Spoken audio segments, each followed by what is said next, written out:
Então, mais uma vez, quando a gente dividiu aqui, cada um tem um livro dessa coleção, a coleção chama Fonte Viva, e eu fiquei com o livro que chama Fonte Viva. Então, é do Chico Xavier, pelo Espírito Emmanuel. E eu coloquei esses estudos que eu faço, eu coloquei ali refletindo com Emmanuel. Então, toda vez que a gente, acredito que todos aqui, todas as vezes que a gente vem aqui para poder passar alguma coisa, a gente faz o estudo. E a gente estuda e é quando a gente aprimora mais, aprende mais. Então, algumas coisas a gente já assimilou, outras a gente está assimilando juntos, né? Como disse a Cibele, aqui não tem dono e também não tem ninguém que sabe mais. Aqui tem o conhecimento de acordo com os estudos, com a dedicação. Então, às vezes eu não tenho muito tempo para fazer os estudos todos os dias, mas quando é a minha vez, aí eu arrumo tempo. E assim deveria ser sempre, né? Mas a gente é teimoso ainda. Então, aqui, esse Refletindo com Emmanuel, capítulo 44, o título está lá, Tenhamos Fé. Então, como eu falei aqui, esse livro, essa coleção Fonte Viva, eu estava vendo lá. Então, o que é? O Emmanuel, né, que eu citei, ele é orientador do Chico. Nessa coleção toda, ele vem nos ensinar, então, não é apenas para a gente compreender, mas ele vem nos ensinar como praticar os ensinamentos de Jesus na nossa vida, no nosso dia a dia. Então, sempre são mensagens curtas, ou uma página e meia, assim, de reflexão, mas é para nos ensinar, para que a gente possa, em algum momento, a gente lembrar e falar, nossa, eu vi isso, eu lembro, é assim que tem que ser feito. E assim a gente vai aprendendo com ele, né? E essa coleção, ela aborda 3 dimensões que Jesus trouxe para nos instruir. Então, aqui, todos os estudos que eu fiz falam a mesma coisa, né? Então, quais são as 3 dimensões? O que Jesus disse? A hora que fala aqui, ó, vou preparar-vos um lugar, em João, capítulo 14, é uma passagem que sempre a gente ouve nos velórios. Então, ele fala assim, não se turbe o vosso coração, credes em Deus, crede também em mim. Na casa do meu pai há muitas moradas. Se assim não fosse, eu vos teria dito, vou preparar um lugar para vós. E depois que eu tiver ido e vos tiver preparado o lugar, virei novamente e tomar-vos-ei comigo, para que onde eu estou estejais também vós. E sabeis para onde eu vou, e sabeis o caminho. E aí, nessa passagem aqui, continuando, Tomé pergunta, mas para onde vais? Que a gente não sabe, né? E aí ele fala assim, como que nós vamos saber o caminho?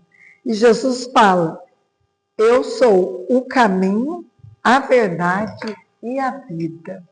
Então, nós podemos olhar aqui que essas 3 dimensões que Jesus nos trouxe são essas, o caminho, a verdade e a vida. Então, o que significa o caminho que Jesus nos trouxe, que ele está falando? É a jornada terrena, é a nossa jornada terrena. Jesus, através da sua vinda aqui, que a gente vê no Evangelho, o Evangelho é o que Jesus viveu. Então, todos os exemplos que ele trouxe, ele vem nos ensinar, né, este caminho, o caminho para o Pai. Então, se a gente procurar agir de acordo com o que ele falou e ele exemplificou, nós estamos seguindo o caminho, nós estamos seguindo ele, né? E quando ele fala sobre a verdade, eu sou o caminho, a verdade. O que é a verdade? Jesus veio nos trazer a questão espiritual. Então, para a gente entender aquelas perguntas que sempre muitas pessoas fazem, quem que eu sou? De onde eu vim? Para onde eu vou? Quem que eu sou? Eu sou um filho de Deus. De onde eu vim, né? Eu estou vindo e acontecendo reencarnações para meu aprimoramento espiritual. E para onde eu vou? Eu vou tornar, como diz Jesus, vós sois deuses. Então a gente vai crescer espiritualmente. Então a verdade quer dizer a nossa essência espiritual, não é material. A matéria é apenas para que possamos aprender. A nossa verdadeira essência é o espírito. E quando ele fala, né, eu sou o caminho, a verdade e a vida. O que é a vida? Né? Quantos poetas já colocaram o que é a vida? E vem aqui Jesus quer dizer que envolve toda aquela questão do problema do ser, do destino e da dor. Então, a doutrina espírita nos trouxe a explicação através das reencarnações. Quantas vezes a gente vem para aprender e para voltar? O que é o destino? Não são as nossas escolhas? Nós não voltamos aqui quantas vezes forem precisas, ou para nos aprimorar, ou para ajudar e continuar junto com aqueles que amamos? Não é assim que a gente aprende, né? Então, essa coleção trata todos os capítulos, tudo vai trazer essas questões de alguma forma, né? E ali, mais uma vez, ele fala da fé. Então, olha lá, sabia o mestre que... Deixa eu colocar aqui.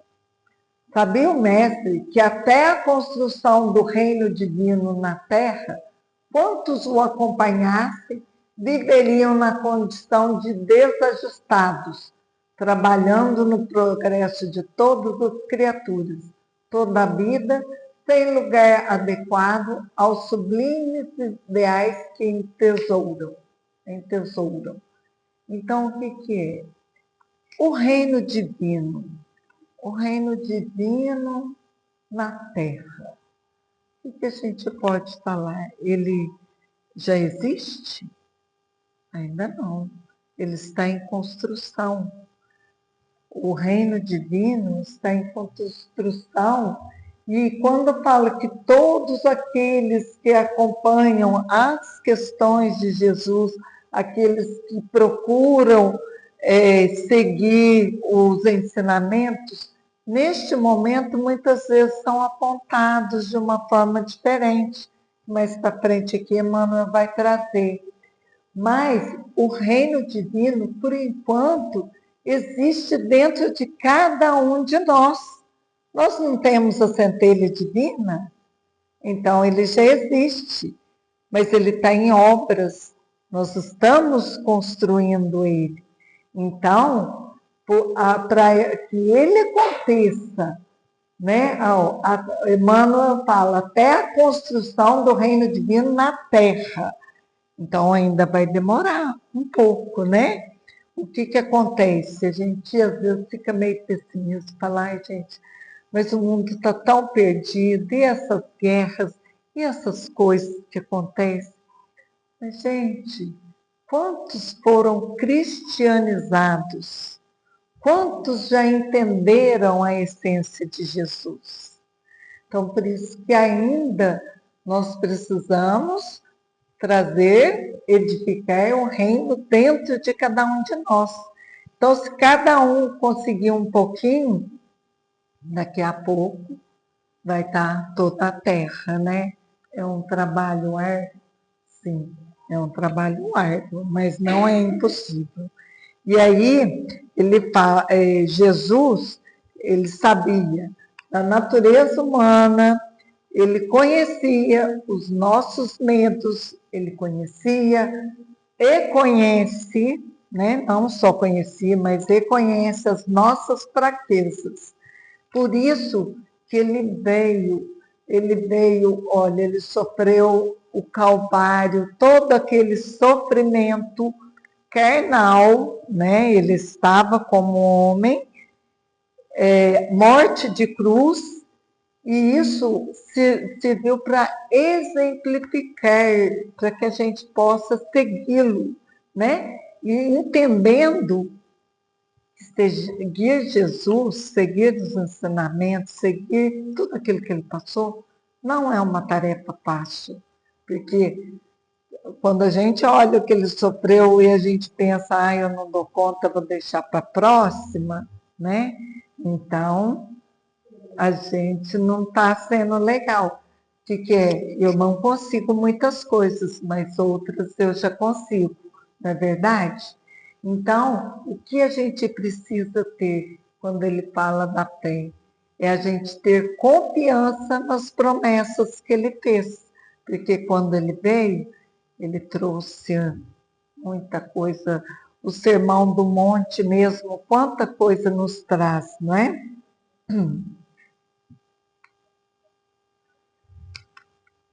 E aí, Emmanuel vai trazer, efetivamente, o cristão leal em toda parte raramente recebe o respeito que lhe é devido.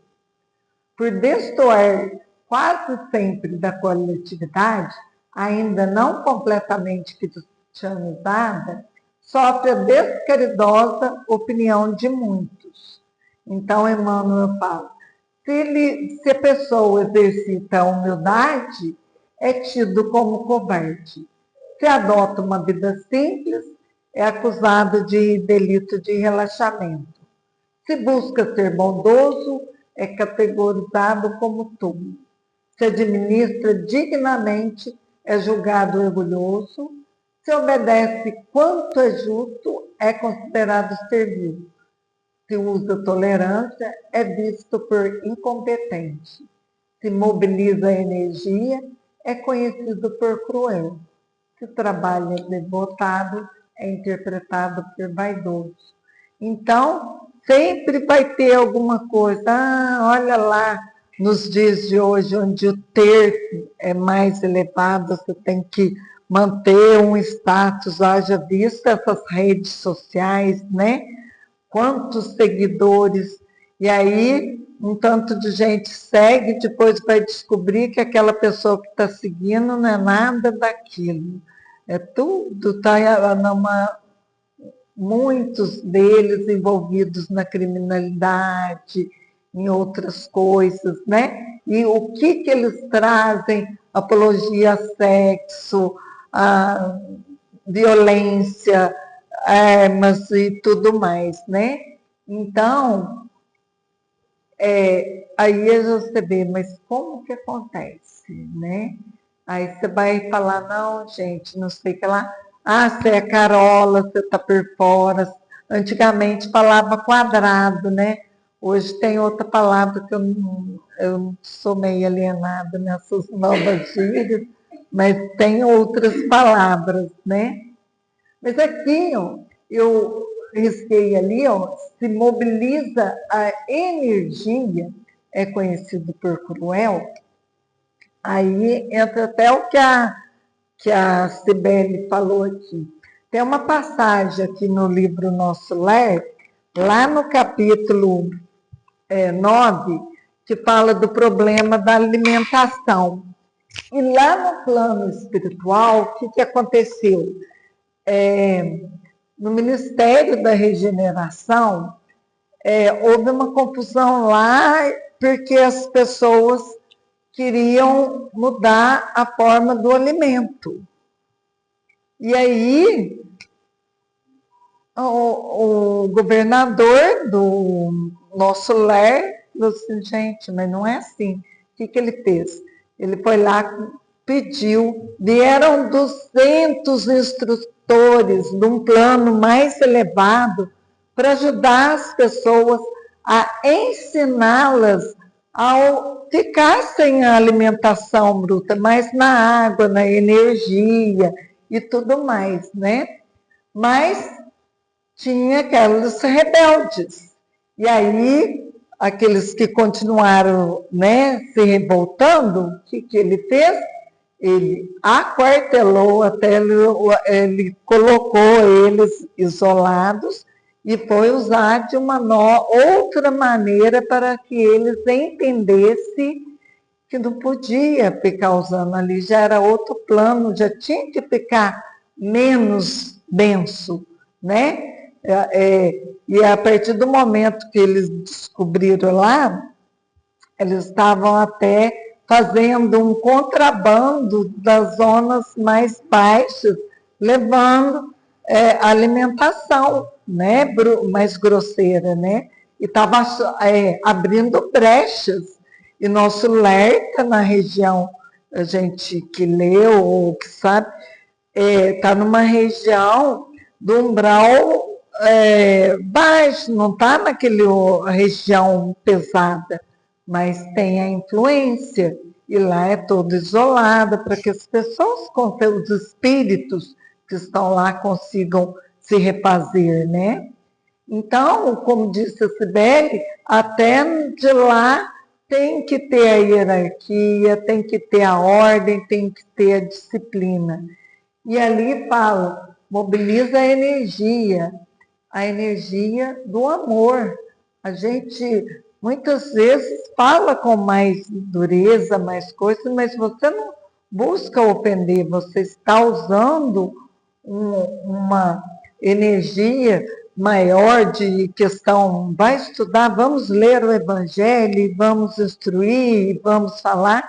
Então, muitas vezes é colocado como cruel, né? Então, aí ele continua. Se a pessoa, né, se procura melhorar-se, assumindo responsabilidades no esforço intensivo das boas obras ou das preleções consoladoras, é indicado por fingido. Então, aqui entra muita gente que o expositor, né, fala, nossa, lá ela lá falando as coisas, mas tem hora que ela faz umas coisas que não é legal, né? Lá fora tem hora que a gente escorrega. Por mais vigilante, a gente escorrega.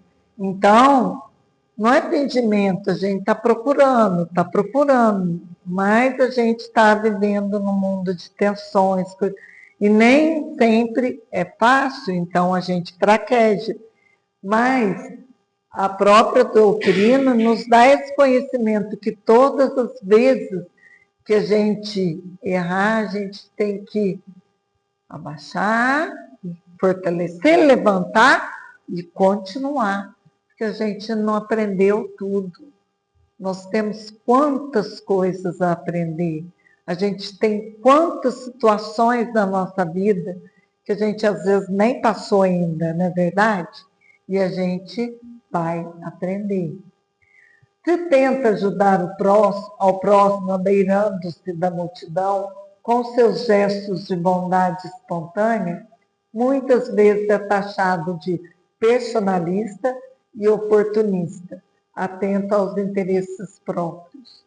Nem sempre a tua conduta de ajudar, de fazer a caridade, no caso, olha que bacana poder ajudar alguém necessitado, uma gestante, alguém, né, que esteja necessitado. A gente sair da zona de conforto para ir acolher um próximo.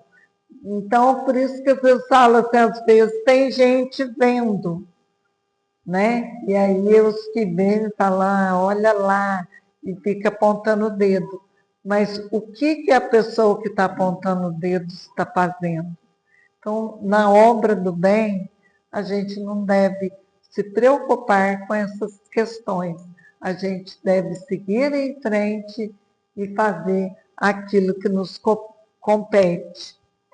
Então, aí a gente pergunta aqui, eu coloquei aqui, ó, por que existe tanta incompreensão no mundo? Por que existe tanto pré-julgamento, tanta condenação, principalmente em cima daqueles que fazem o bem? Então, porque a Terra ainda não está preparada. Nós estamos no período de transição.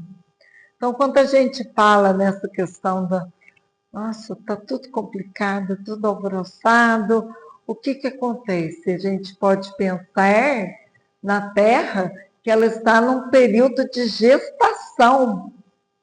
Por quê? A Terra vai mudar para um mundo de regeneração, né? Ela vai mudar. E aí, nesse período gestacional, né, que vai ocorrer essas mudanças, o que tem? Quem é gestante? Eu não sou, eu não sei falar muito bem, mas existem dores, né, inseguranças, medos, quanta coisa que não acontece, não é verdade? E é o que está acontecendo agora. Mas a mãe, ela é confiante, ela vai com Deus, ela se cuida, ela protege. E é isso o que está acontecendo. Deus está protegendo, ou nos não protegendo, mas iluminando os passos daquele que está procurando seguir o caminho dele, né? Então, eu achei interessante que eu vi. A Terra vai regenerar, vai sim. Mas todos os habitantes vão regenerar também? Vão para esse mundo? Não, é individual. Tem muitos que já estiveram em outros orbes e estavam em regeneração e veio para cá para aprender, né? Não é assim que a gente estudou lá, Caminho da Luz, né? No livro A Caminho da Luz, o Chico fala que quando Capela foi mudar para esse período de regeneração, né? Para o plano de mundo de regeneração, quantos foram expurgados de lá e vieram para cá? Para ajudar na evolução do planeta. Muitos conseguiram se recuperar e voltaram para lá. Outros não. E aqui vai acontecer a mesma coisa. Mas o planeta vai se transformar num mundo de regeneração. E assim, Emmanuel fala que apesar dos semelhantes conflitos, porém, prossigamos agindo e servindo em nome do Senhor. Mesmo todas as vezes, mesmo sendo condenados, olhados de forma diferente. Hoje a gente não passa por isso, mas há um tempo atrás, se falasse que era espírita, né? Já perguntava, nossa, você mexe com essas coisas? Né? E tinha toda uma questão de manter distância e fechava a porta, se benzia, né? Hoje não é assim. Mas ainda existe muita questão, não só dos espíritas, mas dos cristãos, aqueles que procuram seguir os passos de Jesus, né? Tem muitos que perseguem, né? A gente vê até hoje tem uma guerra lá no Oriente por conta, né? É uma guerra religiosa, eles ainda não entenderam nada. A terra por onde Jesus passou Quantos conviveram e eles ainda não viveram, não entenderam. E aqui, a hora que esta parte, a gente vai lá no Livro dos Espíritos, nas questões 629 a 637, aí trata sobre o bem e o mal. E lá fala que é necessário que o mal venha, né? E vai toda uma explicação sobre o mal, mas ai daqueles por quem o mal é realizado, né? Eu achei aqui algumas explicações que eu achei bem pertinente, que fala assim,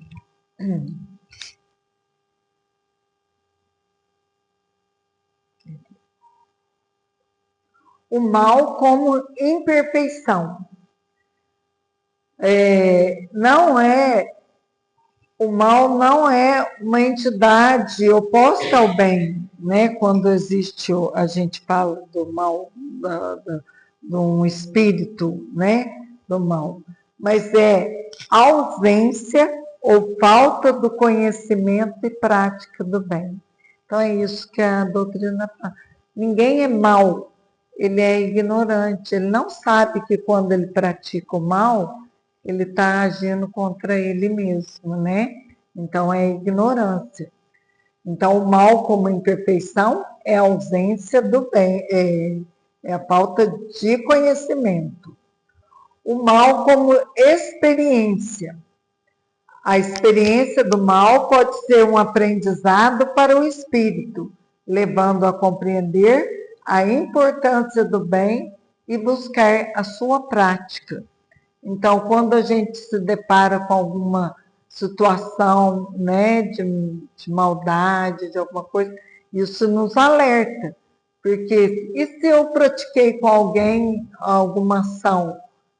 Se eu pratiquei, não era mal, mas quando é praticada contra mim, aí eu já questiono. E é assim que a gente aprende, porque a gente não tem noção ainda, só quando a gente sofre que a gente começa a aprender, não é?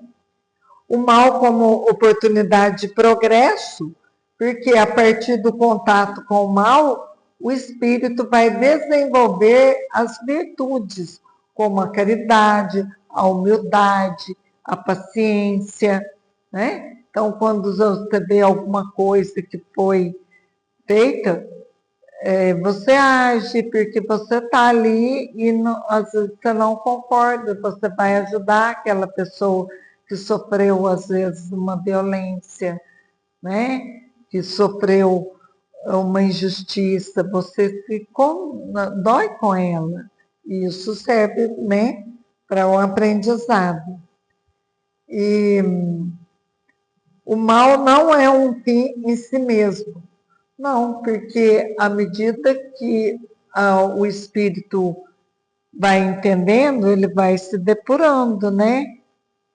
Quem aqui já não cometeu algum equívoco, né? Muitas vezes, não é verdade? E a responsabilidade pelo mal é relativa à compreensão e às possibilidades de cada indivíduo. Quanto mais evoluído o espírito, maior a sua responsabilidade. Por isso que falava, muito será dado, muito será cobrado aquele que tiver ganho mais, né? Assim, então será cobrado mais. Então, o que acontece? Aqui ele traz, olha, a gente precisa refletir, vivenciar e experimentar muitas coisas nessa vida a gente vai passar, né? Porque para que os nossos corações, para que cada um de nós consiga entender essa questão do bem.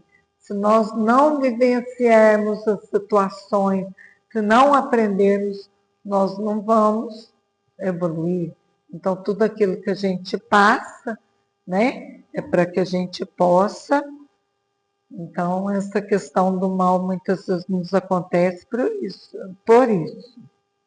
E ali fala, reconhecendo que o domicílio de seus seguidores de Jesus, né, não se ergue sobre o chão do mundo, prometeu Jesus que lhes prepararia lugar na vida mais alta.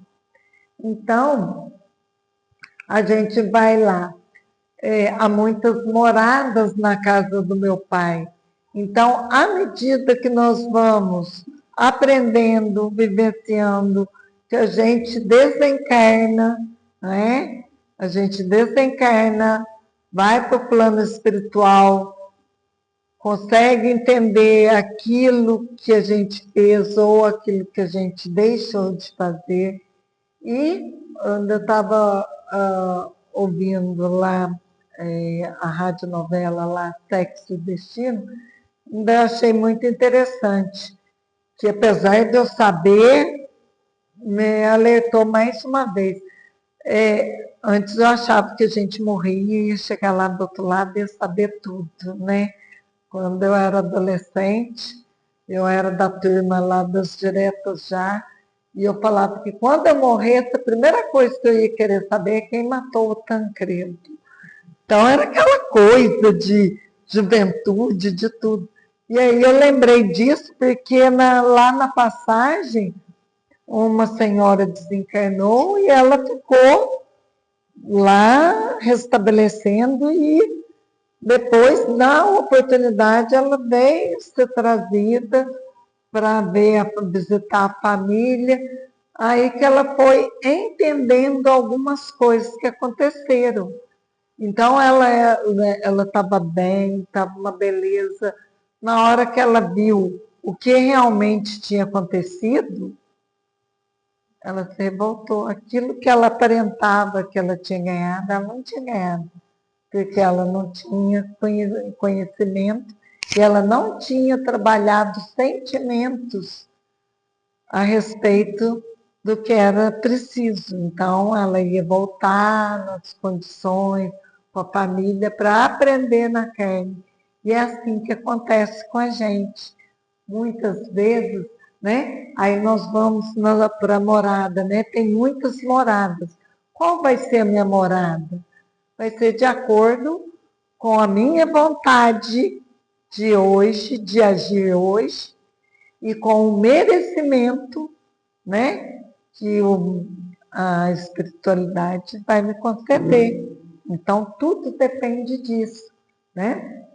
Então, Emmanuel fala, continuemos, pois, trabalhando com duplicado fervor na sementeira do bem, a maneira de servidores provisoriamente distanciados do verdadeiro ler.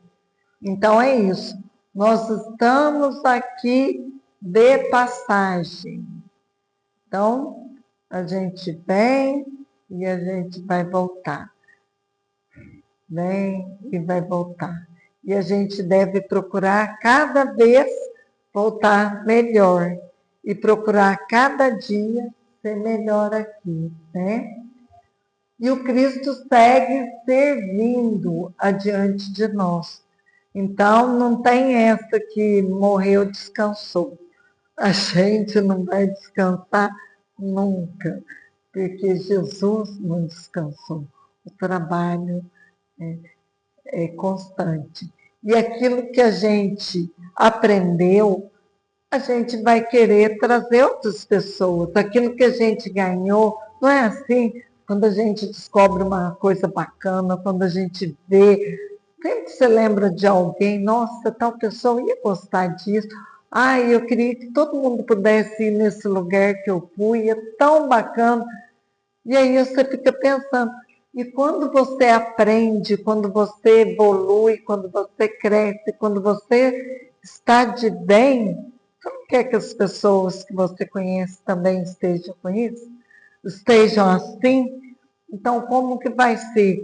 a hora que a gente passar por lado de lá, a gente não vai querer ajudar? E a gente ainda vê na passagem lá de Jesus que um que morreu, desencarnou, e ele falava, ai, deixa eu voltar lá para avisar eles que não é assim. E aí que falou, não, você esteve lá e ninguém ouviu, você não pode voltar. Eles têm um monte de coisa lá. Não tem como, né? Naquela passagem. Mas hoje a gente consegue, através da oração principalmente, ajudar as pessoas, através dos exemplos também, né? Então, aqui ele fala uma outra questão, voltando ali, a gente tem que ter fé, mas voltando lá atrás, não pensemos que o mal aumentou. O que está acontecendo no momento é a separação do joio e do trigo. Né? Lembra da parábola do joio e do trigo? E aí vem a perguntinha para a gente refletir. Nós já conseguimos distinguir qual que é o joio e qual que é o trigo? Né? Então, voltando a muitos morados na casa do Pai, significa que ninguém será abandonado. Ninguém está abandonado, né? Cada um vai ter o seu lugar de acordo com o que eu disse, a vontade e o merecimento. Então, algumas vezes o joio, eu já